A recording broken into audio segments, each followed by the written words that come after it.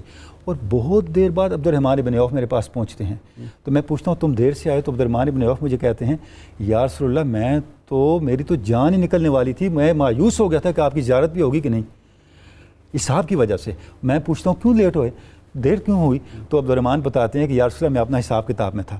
اچھا، اب جب عبد الرحمن ابن عوف نے یہ سنا تو آپ تھوڑا پریشان ہو، تو جبریل امی کی طرف سے میسیج پیغام آیا کہ عبد الرحمن ابن عوف کو کہو کہ یہ اپنے مال کو یتیموں پہ خرچ کرے، مہمانوں پہ خرچ کرے، مسکینوں پہ خرچ کرے، حاجت جن کی ہے ان کی حاجت روائی کرے، اور جن کا نان نفقہ ان کے ذمے ہے اس کو ترجیح دے، تو ان کے مال کا تزکیہ ہو جائے گا۔ اب تزکیہ کا ایک مطلب ہے مال پاک ہو جائے گا، اور تزکیہ کا ایک مطلب ہے اس میں اضافہ ہوگا، اس میں فروغ ہوگا۔ غازی صاحب، عبد الرحمن ابن عوف کی شخصیت اتنا بڑا مالدار ہونے کے باوجود، آپ دیکھیں جو میں عرض کرنا چاہ رہا ہوں، ایک اور بات، یہ رزق حلال تھا، بالکل، اس کے باوجود حساب کتاب میں دیر لگ گئی۔ اچھا غازی صاحب دیکھیں، جو لوٹا ہوا مال ہوگا، جو غازی صاحب اس کا تو میں عرض کرتا ہوں، یہاں ذکر کرنا ہی اس پاکیزہ ذکر کو خراب کرنے والی بات ہے، اس نحوست کو جو یہ بدنصیبی ہے، جو بدنصیبی ہے ہماری سوسائٹی کی، بدنصیبوں کو پتہ چلے کہ قوم کا مال جو لوٹا ہوا ہے، اس میں جو قوم کا مال لوٹ گئے، یہاں جو لوگ مر جاتے ہیں دوائیوں کے بغیر، جو گندے پانی کو پی کے مرتے ہیں، اس کا ذمہ دار وہ ہیں،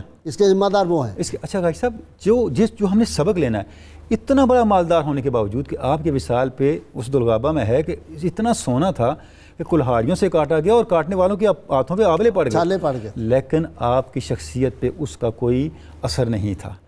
جیسا میں پہلے مثال دے رہا تھا، وہ جو امارت کی رونق ہوتی ہے وہ دیکھیں، جب حضرت عثمان غنی، حضرت عمر نے کہا تم نے خلیفہ بن، آپ نے انکار کیا، حضرت عثمان نے اپنے غلام کو بلایا، جب دوسری دفعہ حضرت عثمان بیمار ہوئے تو اپنے غلام کو بلایا کہ وصیت لکھ دو کہ میرے بعد عبد الرحمن ابن عوف ہوں گے خلیفہ، تو آپ نے وہاں پہ ایک دعا کر لی۔ السلام علیکم۔